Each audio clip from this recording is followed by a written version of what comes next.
নমস্কার, আমার নাম সৌরশ্রী চক্রবর্তী। আজ স্বাধীনতা দিবস। দীর্ঘ 200 বছরে পরাধীনতার পরে স্বাধীনতা লাভ হয়েছে। 1947 সালে 15 আগস্টে আমাদের দেশ স্বাধীন হয়েছে। নেতাজি সুভাষচন্দ্র বসু আজাদিন ফৌজ গঠন করেছে।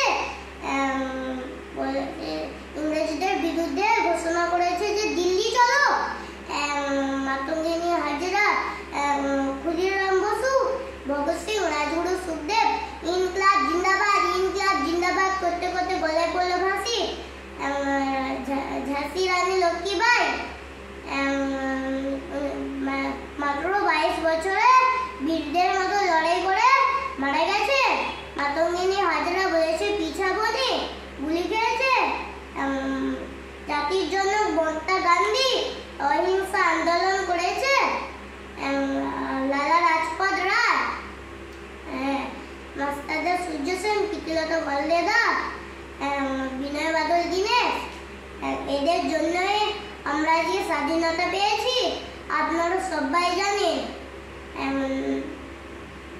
जय हिंद, वंदे मातरम।